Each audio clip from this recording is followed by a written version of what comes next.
It's currently October 4th, 2015. Creator of Harvard's thefacebook.com. I'm probably like a freaking grown man when you see this. When we first launched, we were hoping for, maybe 400, 500 people. I have 8,000 subscribers and 1.8 million views. And now we're at 100,000 people. Dude, if I don't have 1 million subscribers when you see this video, my entire life has been a failure. So who knows where we're going next. I hope I have 1 million subs.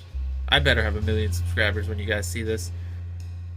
MrBeast and Mark Zuckerberg know more about the value of attention than anybody else. Let's start with MrBeast, over 400 million subscribers, 92 billion YouTube views, and a net worth of over $1 billion. Mark Zuckerberg, the man who built Facebook, with a little bit of help, but let's not dwell on that. Owner of Meta, meaning owner of Facebook and Instagram, Mark Zuckerberg has unequivocally changed the way we live. Instagram has 2 billion monthly users, Facebook has 3, and if Mark Zuckerberg was a country, he'd be the 51st richest in the world, nestled right in between Greece and Iraq. That is absurd. Earlier in 2025, these two juggernauts of attention sat down for a hard-hitting discussion. Recognizing their roles in society, they talked about screen addiction, the problem that has on today's youth. They talked about how destructive these algorithms can be, promoting brain rot over actual media that adds some value to people's lives. They spoke on the roles that these algorithms play in politics, how it can be manipulated, and the dangers of blending the physical and digital world. Here is the Zuck himself speaking on the difference between physical and digital connection. But a lot of what I get excited about this, like you were saying, is about the connecting with people thing. There is something that's just very special about this feeling of presence, like you're there with another person, you can make eye contact with them, you feel like it's a very different kind of experience than you're sending someone a message or even you're doing video chat. It's like the feeling of being with a person is pretty magical, and that's just something that no product has been able to deliver so far. What beautiful words, Mr. Zuckerberg, a tech oligarch who's made billions off of our screen addiction, saying we need to take a step back. I could listen to him talk all day. Please continue. So, I mean, to me, the thing that's going to be interesting about glasses is it's not just that, you're going to be able to feel like you're there with someone, even no matter where you actually are physically.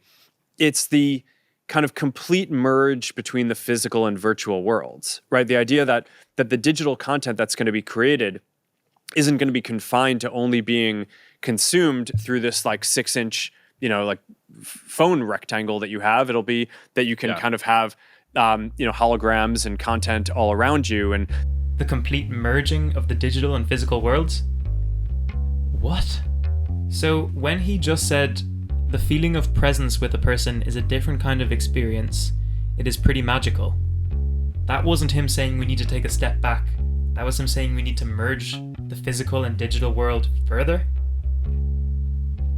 What? They spoke about none of the aforementioned issues that I mentioned in this video. They spoke almost exclusively about dubbing MrBeast videos in other languages. The thing that annoyed me so much about this interview is that the Zuck's diagnostic is correct.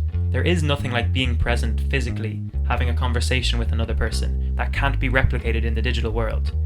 But the conclusion he drew from that, meta glasses so we can further push this addictive algorithm so that we have no time to do anything except scroll. Facebook's main competitor is sleep. He already has all of our time, and he wants more? While it's definitely psychotic, I do understand how the Zuck reached that conclusion that we need to further blend the physical with the digital. And that is the value of the attention economy. There's money to be made from these little eyeball puppies, and although he's the 51st richest country in the world, the nation of Zuck is soaring for that top spot. Imagine being richer than all the countries. Like seriously, when is enough enough? The next part of this video is just for Mark Zuckerberg. Grow up. So where does MrBeast fall into all this? I feel like it's harsh to blame a content creator for the addictive nature of an algorithm.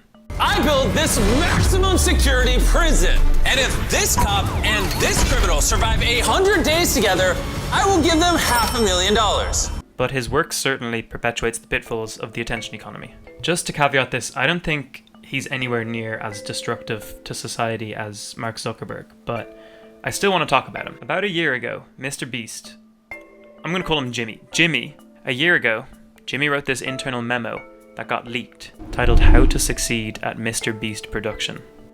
I'm not going to dwell on the content for too long. It's linked in the bio or linked above, but it's pretty interesting. My main takeaways are that yes, this guy is incredibly efficient at what he does. His operational skills are remarkable, and I see why he's admired by entrepreneurs and content creators like all the people who were sat on this podcast. But to me, reading this memo, there's one thing that's glaringly obvious. There is no meaning behind what he's doing. He has gamified attention to no purpose, which in my mind is clearly a bad thing. There's one line in the memo that really hits this point home the most. Your goal here is to make the best YouTube videos possible. That's the number one goal of this production company. It's not to make the best produced videos, not to make the funniest videos, not to make the best looking videos, not the highest quality videos. It's to make the best YouTube, all caps, videos possible. Everything we want will come if we strive for that. But Jimmy, what is everything you want? MrBeast is undoubtedly a success if you define success by algorithm maximization. But if you define success by creating media that adds value to the person that consumes it, he's a total failure. But to be fair, that was never his intention. His intention was never to educate, to create art. The only purpose of his videos, ever, was to steal your attention and generate capital. And that's why my biggest critique for MrBeast is the same as my critique for Mark Zuckerberg. They're both lacking in the why. When this memo came out, John Green wrote a very potent tweet that surmises my thinking on both Mark Zuckerberg and MrBeast. He said, "When you're 26 years old, it's common to spend a lot of time pursuing what you want without spending much time considering why you want it. Seeking money, fame, power, whatever, turns out to be a dangerous business.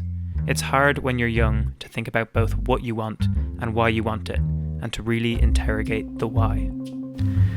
The very personality traits that allowed these guys to get so successful, by successful I mean monetarily or through views, the traits that made these guys so successful is the very reason why they shouldn't be holding this much power. They're not thinkers.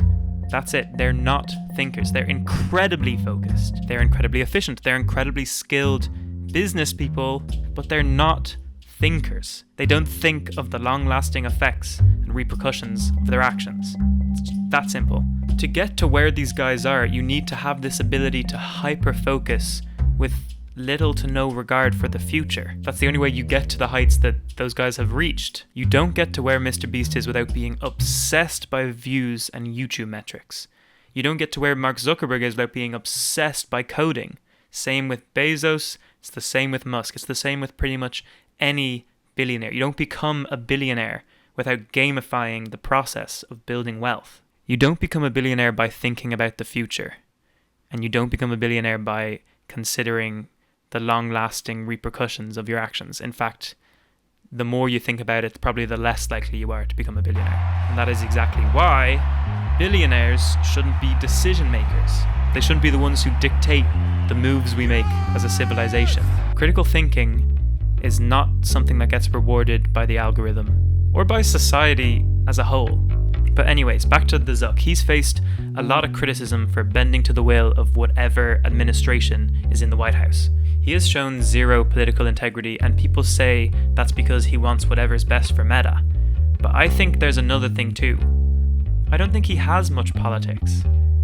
He's a genius programmer, but that has very little relationship with the real world, hence his deep desire to merge the two. There is nothing new about the discourse on the negatives of the algorithm. We all know it's terrible for us. We all know we need to put our phones down. But it just feels like the power of the algorithm is way too strong. I very much see the hypocrisy in being someone who makes videos to post online to just tear down the algorithms that allow me to do so, but they need to be reworked. They need to be remanaged, because what we're doing right now isn't working. If there's one thing the last 2 decades have shown us, it's that the human brain is easy to hack. And for the vast majority of us, myself very much included, we cannot be trusted to manage our own screen time. Someone with the power to limit how addictive these algorithms are needs to step in and advocate for something different. It's like Gen Z are the guinea pig generation, and we're testing to see what 8 hours, 9 hours more of screen time a day does to the brain. But the numbers are in, and it's bad. To quote the great thinker and philosopher who goes by the name of Zuck, there is something that is just very special about this feeling of presence with a person. Being with a person is pretty magical, and that's just something that no product has been able to deliver on.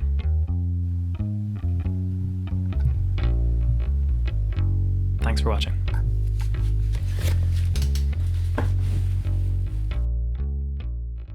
Except meta glasses.